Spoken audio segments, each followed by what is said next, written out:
We've already covered 10 and 1's campaign and how it can be quite tricky in the beginning, but what of the other side of the Prophet and Warlock DLC? Ikit Claw makes for an amazing addition to the Skaven roster, not just as a legendary lord and space marine, but the rest of the goodies that he brings from Clan Scryer. Make no mistake about it though, Ikit Claw's campaign has a troubled start for entirely different reasons than 10 and 1's. So in the same format as our Lizardman campaign video, we're going to discuss some of the high-level tactics to really help you out with the first 20 turns of your new Ikit Claw campaign.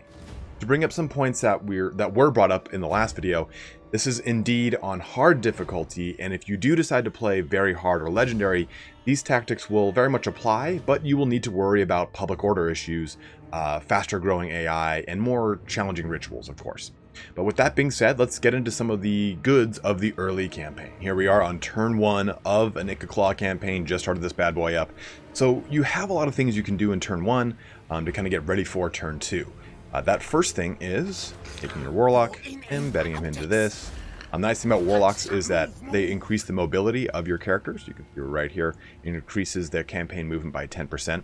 That's basically like getting a route marcher right off the bat, so that's pretty huge. Now, in addition to that, you also want to recruit some more units. So, you know, you are Skaven, you can go with your clan rats real quick and easy, gets them up fast and running. Now, what you want to do too on turn 1 is worry about your Forbidden Workshop. So, what I'm going to go into is kind of the new Ikit Claw campaign mechanic with the Forbidden Workshop, and it's divided into 4 areas. Each has its own set of rewards, more or less.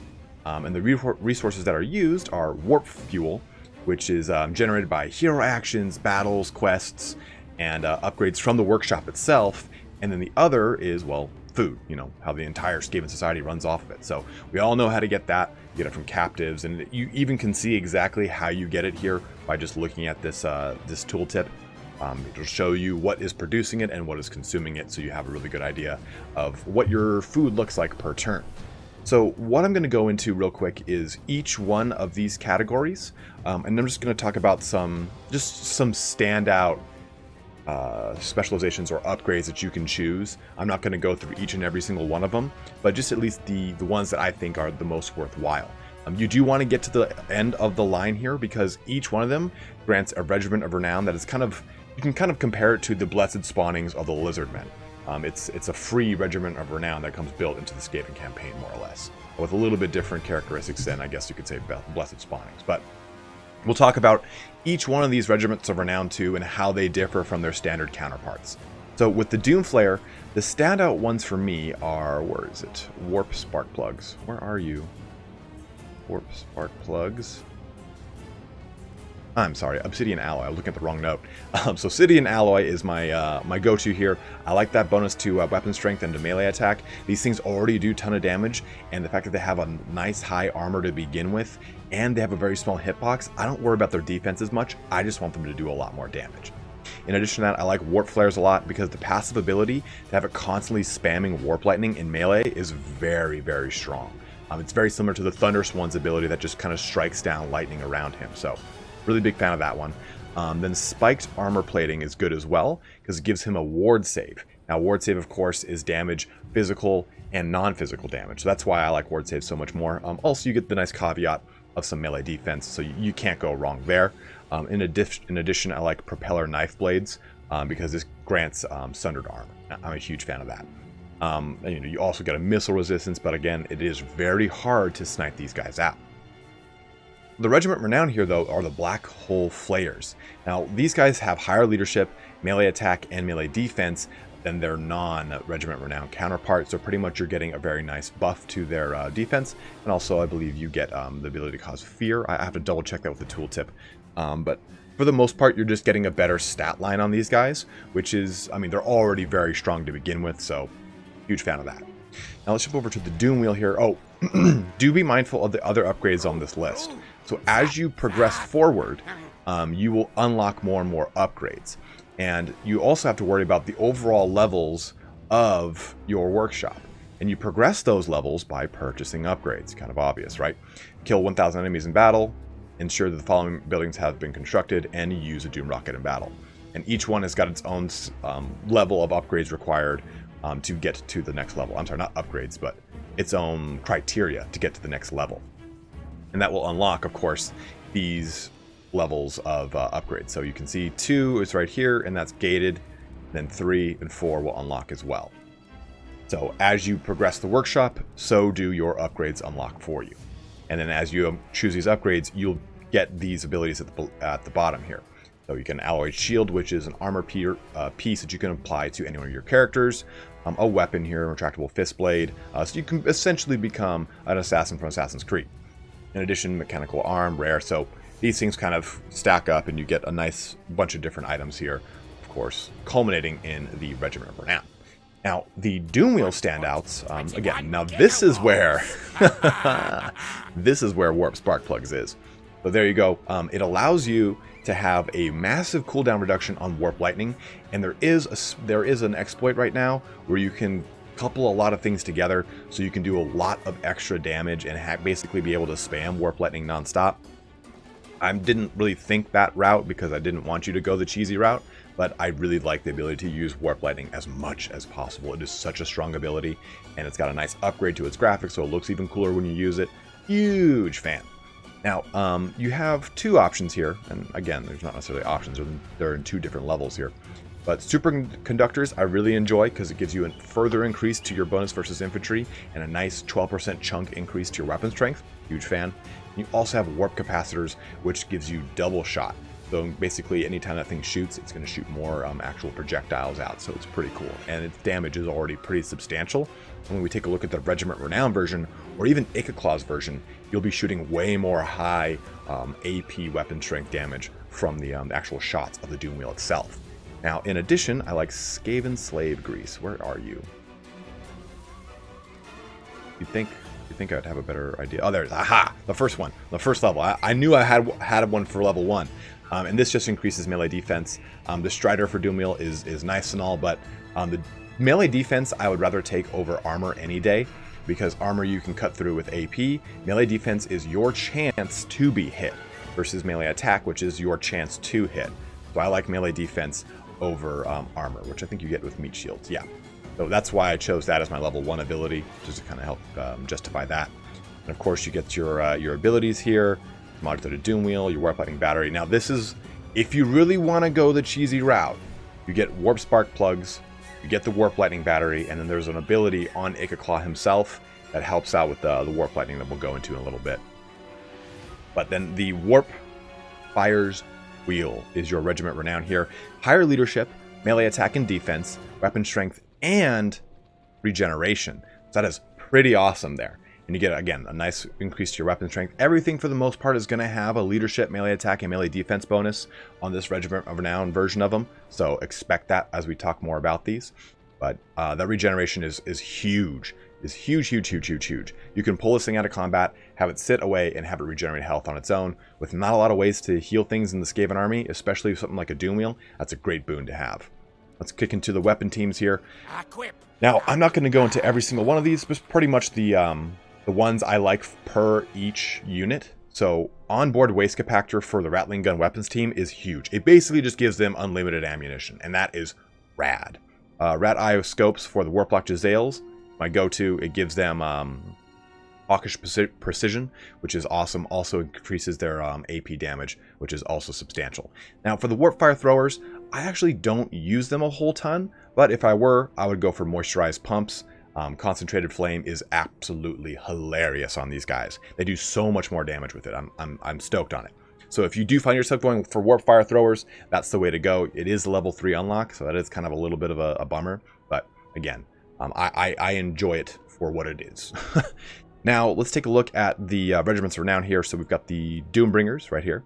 These are the Warp Fire throwers, and they've got Unbreakable, which is nice because usually the whole problem with Warp Fire throwers is that they don't do enough damage and they don't stay around to really, I guess, return their cost. Rattling guns can slow things down so they can do a ton of damage as things charge towards them, and they get more accurate the closer things get. Doombringers, they're unbreakable, so you don't have to deal with the situation of them getting charged and breaking right away. You can pull them out of combat as quickly as you can. They are weapons teams, so they are pretty cumbersome, and it takes a long time to set them back up. But Unbreakable, I think, adds a good durability to the warp fire throwers that they don't have otherwise.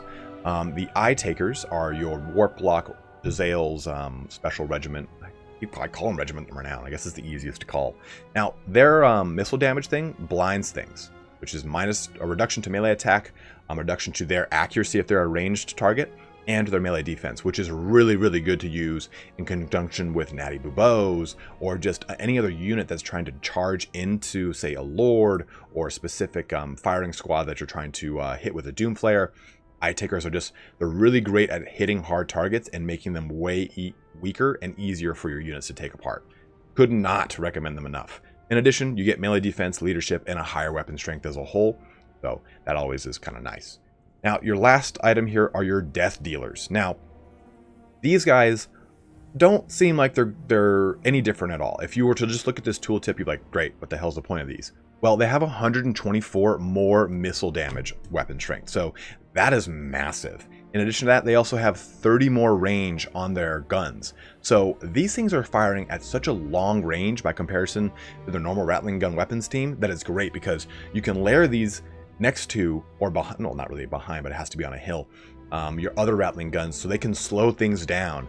By the time that they get within the 145 range of your normal Rattling gun weapon team, they're already slowed down, so you don't have to wait for some of their shots to hit to slow things down. I'd say, like, if it's at 145 range, by, I don't know, hyperbole here, 120, 115, they're finally going to get hit with suppression. This way, they're already suppressed by the time they hit the range of your other Rattling gun weapons team. So, huge advantage there with the Death Dealers. Now, your last ability here are the Doom Rocket. And the Doom Rocket, of course, guys, this is massive for this campaign as a whole. We'll go into a lot of stuff about this, but the two standouts here are the Toxic Waste Salvage, which allows you to recover warp fuel so you can have more of these faster, and Refined Warpstone. The big thing with that is you have a quarter chance that anytime you use a Doom Rocket, you just get another one for free. So you can get a free Doom Rocket at a 25% chance. Why the hell not? So if I were looking at this and I was trying to decide how I would do things from the start, I would prioritize Doom Rockets. I would probably actually do Refined Warpstone. It's easy to get Toxic Waste in the very early engagements because you're fighting a lot and you're doing a lot of conflict, so you'll get a lot of warp fuel quickly. But Refined Warpstone, it's going to be nice if you get your very first initial Doom Rocket back for you just because of this ability. So I think that prioritizing Doom Rockets is probably your biggest boon. And then after that, I would go into any one of these that you want to focus on for your campaign. And I know this is like a primer and a guide on how to play this campaign, but a lot of it really comes down to how you want to play, and that's a very Skaven thing. There's not the most optimal build and way to do Skaven. There are certain things that make the most sense, but you can really do any one of these that you feel best. In my personal opinion, Doom Rockets, and then Doom Flares, and then if I had to go after that, I'd probably do Jezzail's or Weapon Team. Doom Wheels are great, but they just take a long time to get out, so I'm not as concerned about them as I would these two, which you start with. Well, this as well. Doom Flares are going to take you a little bit of time, but you can use your one Doom Flare you start with to maximum potency if you buff it up as quickly as possible.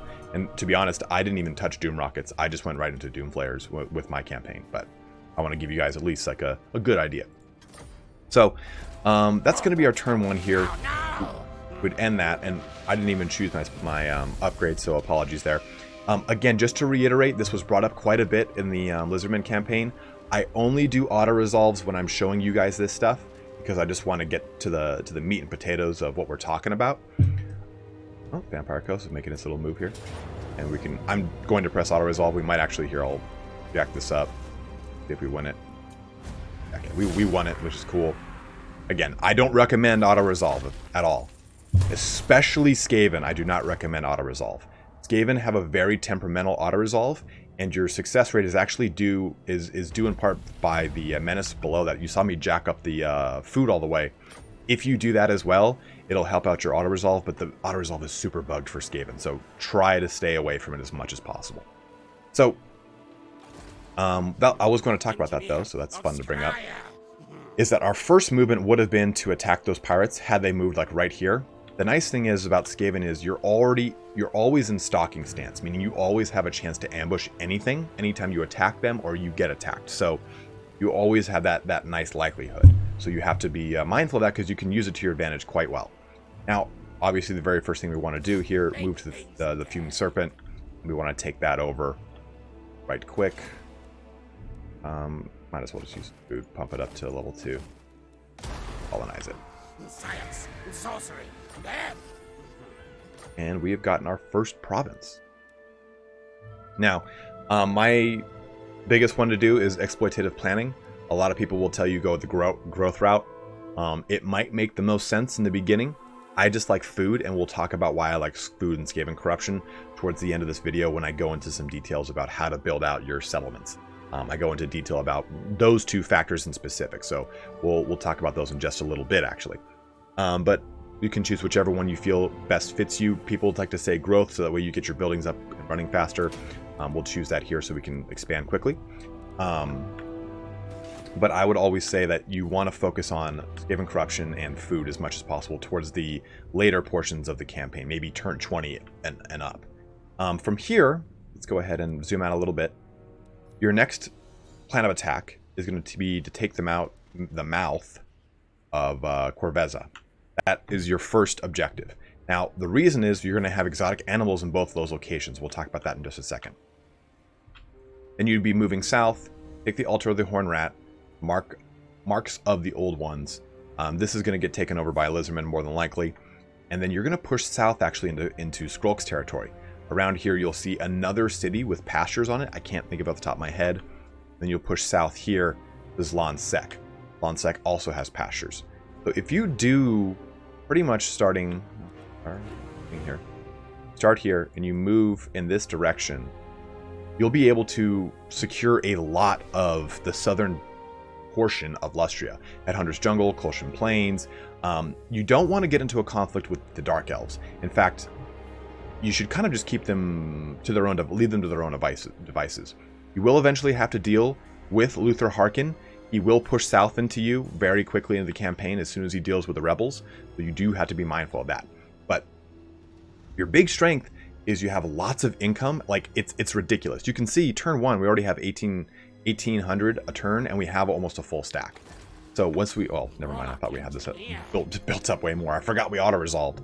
But as you build this up, it'll really allow you to, and as you take these territories, it'll allow you to have a lot of income quickly. Like I was able to get my my lord that kind of goes through the open oceans, I think on turn 4 or 5. So you can get so much income so fast, and you can really use that to your advantage.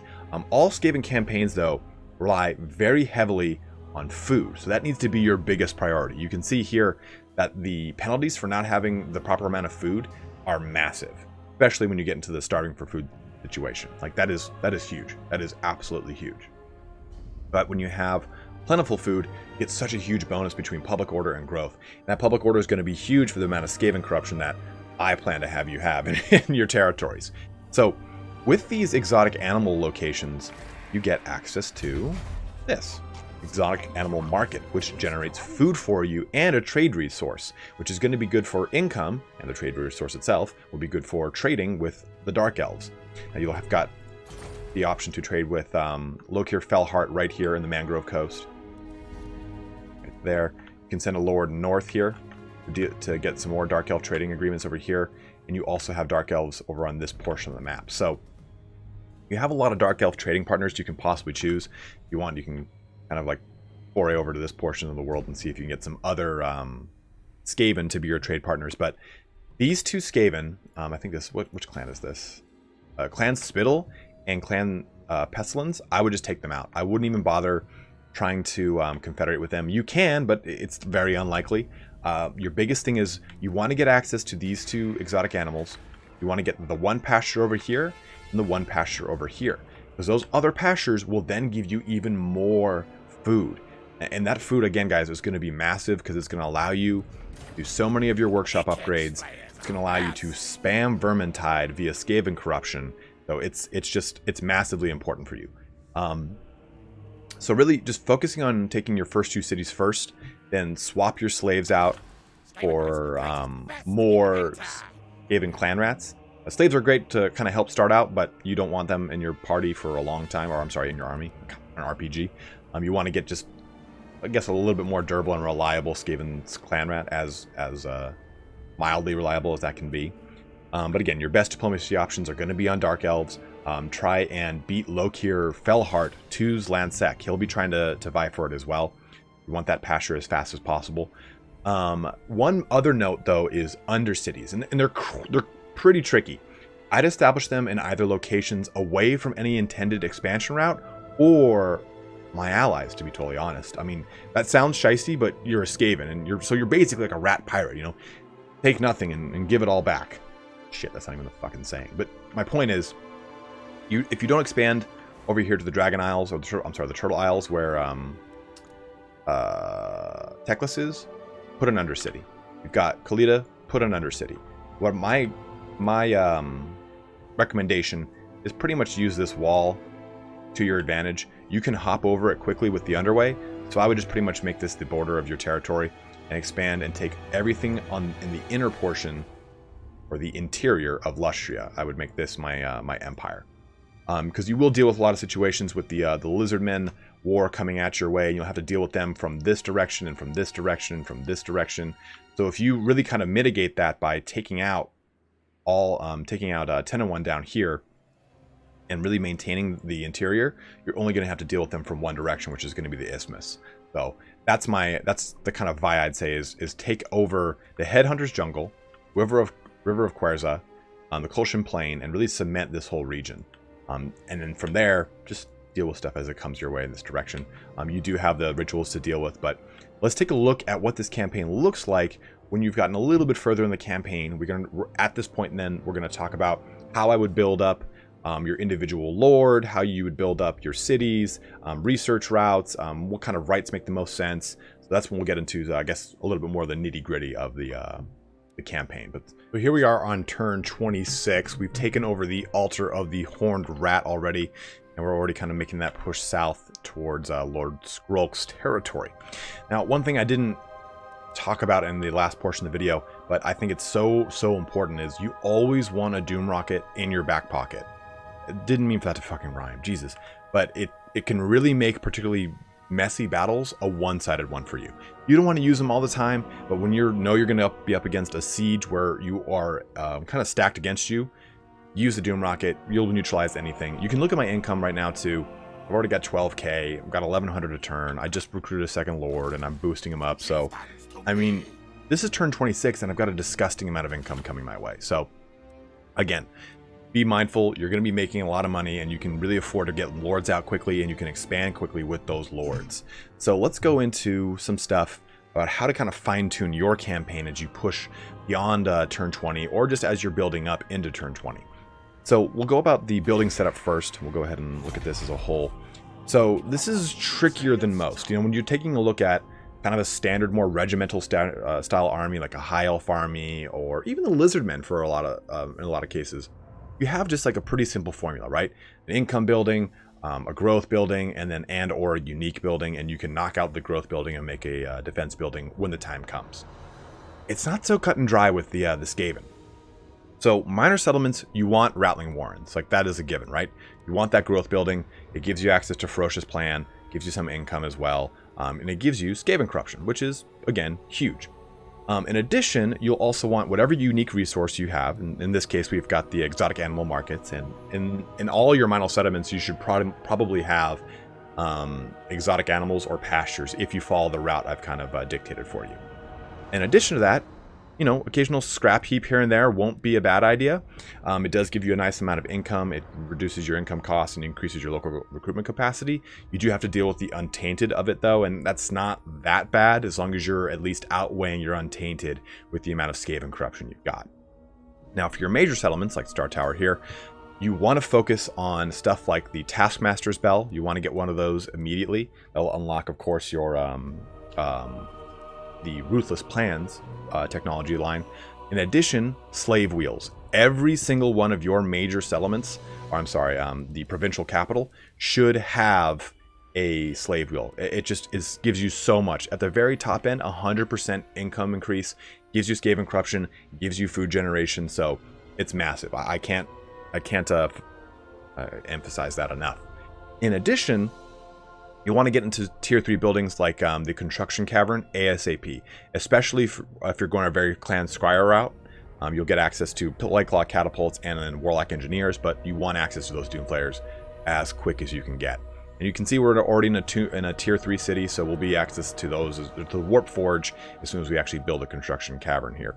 So that is my big tip for that. But the trick is maximizing Skaven corruption, and the more Skaven corruption you've got, it equals more free Vermintide. And as it spreads to other territories, you're already pretty much setting up your next expansion in that territory. You will have public order issues, but they're going to be mitigated by the Taskmaster's Bell, hopefully. You know, the public order is 4 on this thing. In addition, you have a lot of ways that you can mitigate public order from items and rights and your provincial effects from your mandates. So you do have a lot of those options there. And in addition, if you sprinkle in untainted from buildings such as, you know, like the scrap heaps, you can kind of strike a good balance between ultimate Skaven corruption and just enough untainted to really kind of keep you kind of teetering on that fine edge of public order. If you do have issues with public order and you do have a lot of revolts, you can knock out their growth building, the breeding pit, as fast as possible for the fortified entries. I mean, no Skaven rebel army is really going to be able to pop these things, especially if it's at a tier 3 settlement. There's so much defense coming out of them. So you really are going to want to do that anyway as you maximize the growth in each one of your provinces. Once it hits the max point, you will always destroy your growth building and swap it out for a garrison building. And the nice thing too in this case is, so the max breeding pit gives you 100 income and 1 Skaven corruption. The max garrison gives you 80 income and 1 Skaven corruption. So you're really only swapping 20 income plus the growth and casualty replenishment rate. So it's a very good trade for the massive amount of defense you're going to get. You're going to want that when you go into the ritual stage of the campaign, and you're pushing to the higher tier rituals and dealing with a lot more Norskins, a lot more chaos, a lot more lizard men. So again, be mindful of that. You want to make sure you're using your growth buildings to eventually become garrisons as you push. Maybe that's probably going to be turns 40 and 50, more or less. Now, let's go into your research. Now, I've gone the Ferocious Plans route. This is really dealer's choice, and that's nice, right? I mean, there's no real way to go wrong with this, and it solely depends on how you want to build out your army. And the buildings you want will lend to the research fields available, so you really don't need to feel limited by any one quote-unquote optimized path. Skaven are fun in that they kind of have a lot of tools at their disposal and can trump most situations by just utilizing whatever you feel is best for your playstyle. Personal preference here for me, I'm moving towards obviously ingenious plans and volatile plans because this is Clan Scryer. I want that access to all these goodies here. Warfire thrower reduction, ammunition, all this kind of stuff. Adds an extra Plague Claw catapult onto the army spawn from the Vermintide. Adds an extra Clan Rat unit to the army spawn from the Vermintide. So you get a lot of really cool things if you use this in conjunction with your Undercity. And Undercity is where you get Vermintide. I'm sorry, I totally forgot to mention that. But also, you do get access to just a lot of really good upgrades for all the units that you're going to be using. Warp Fire Throwers, Rattling Guns, Poison Wing Globadiers, Warp Lightning Cannons, Doom Wheels, Doom Flayers. Like, this is pretty much where I want to reside. But if you want to go more Clan Eshin route, you can go through Devious Plans, you can go through everything over here. It just depends on how you want to play. But don't feel kind of cordoned off on a very specific way. I'm playing Clan Scryer, so I wanted to go Clan Scryer. Do whatever makes the most sense for you. Live your best life, as they say in France. Now, for your army, here's my guy. Your early game is going to look something like this. Tons of Clan Rats. And I'd redo this army and have 4 to 5 Clan Rats with spears and shields, and just the rest Clan Rats without shields. You're not going to be dealing with enough ranged opposition for it to really matter, those shields I mean, so might as well save the upkeep. I was greedy, and I'm going to eventually pay the price. But you can see here, these Clan Rats are 86, these are 99, it's only 13 gold more, but, you know, across 10, it does stack up over time. So, again, be mindful of that, as I keep saying. In my experience, though, you want 5 to 6 Scryer teams or machines. In this case, I've got 5 here. So we've got 2 Warplock Jezzails, and then 2 Rattling Gun Weapon teams, and then the Doom Flayers. This little guy, the Incendiary Rounds, that is from the Weapons team. That's the upgrade here. It is so awesome to have flaming attacks on a rattling gun weapon team. I can't explain it. It's just amazing. So when you go fight a Khalida, this is going to be really, really fun to use. So just a fun little aside. But as you progress, you want to swap these clan rats out for storm vermin or get 3 or 4 doom flayers. I mean, trust me, guys, the doom flayers are disgusting. You can't go wrong with them at all. I love them so much. But if you want to go again an alternative Echelon route and get more runners, then by all means, you know, they're only going to help you deal with the tons of lizardmen you have to fight and the other Skaven. So go wild with this, do whatever you wish. But this is kind of like a very good, strong, solid, all-round, all-comers build if you want to know how to just kind of crack open the early portion of the game. Now for Rites, obviously there's going to be the Pestilence scheme that's in the Scheme of Doom that you'll use interchangeably depending on the situation you're in. The Pestilence scheme, of course, spawns your priest that can spread plagues, and your Doom Engineer can now establish a Warlock laboratory, which is nice. It does an Undercity and immediately has that building, or you can cause an Earthquake.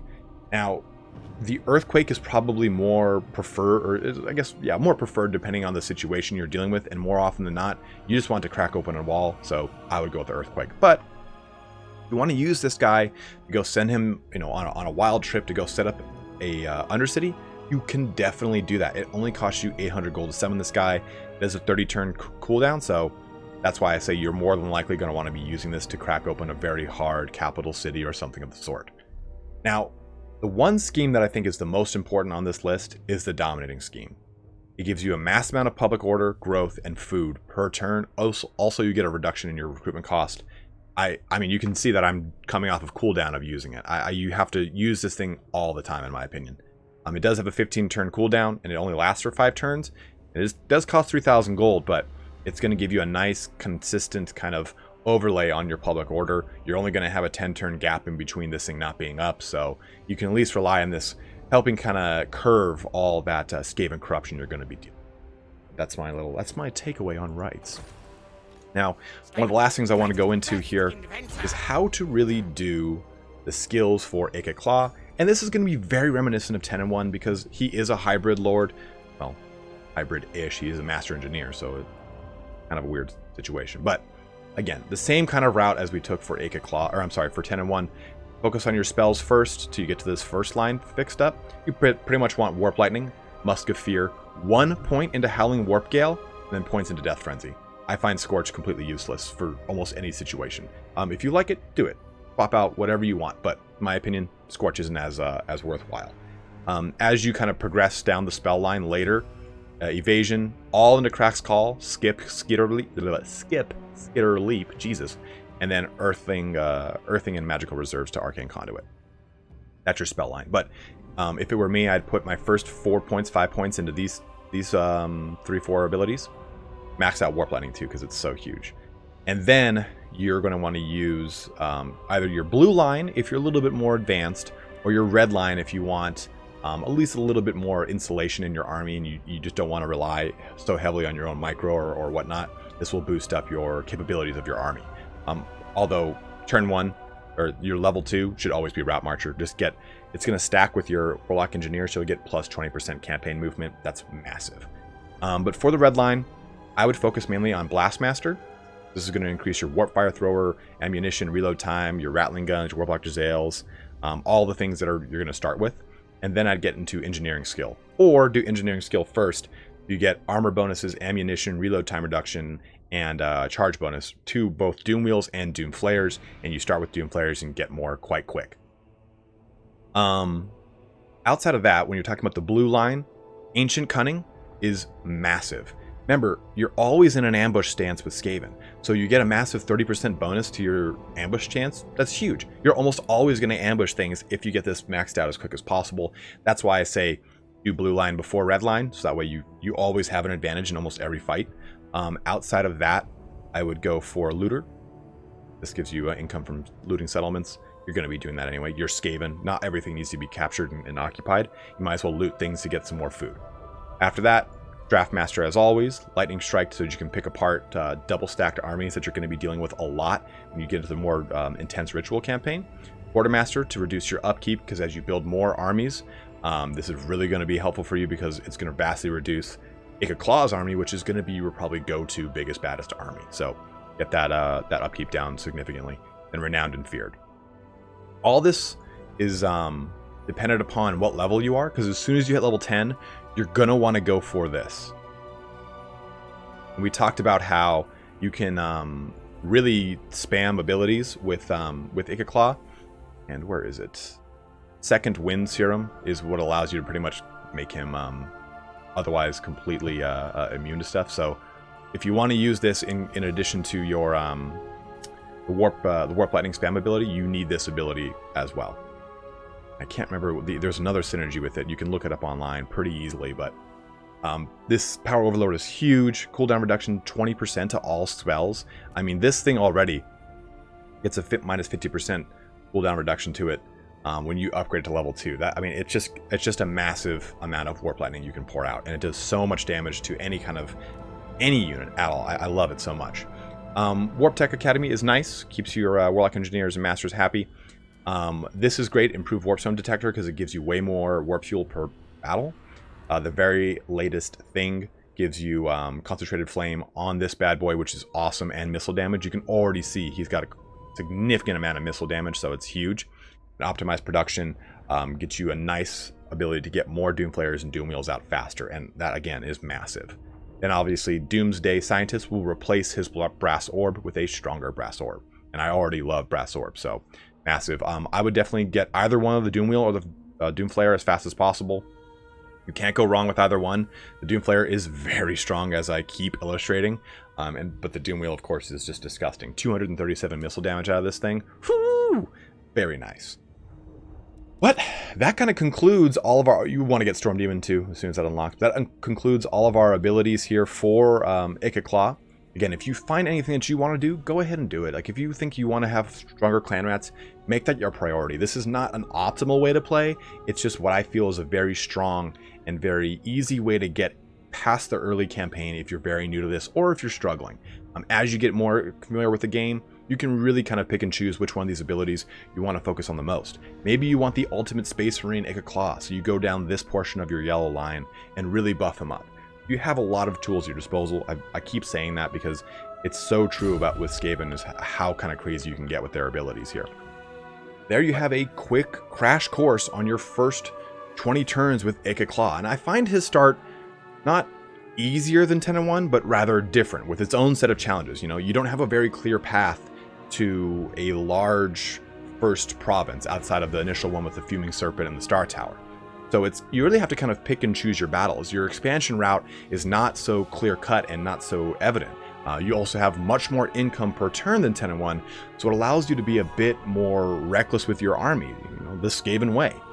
There is a little rush you can do to get to a tier 3 city before even turn 10, and I'll be doing a separate video on that because it requires some cheesing, min-maxing, and otherwise more advanced techniques. It was delivered to me from on high from Jordan over at Creative Assembly.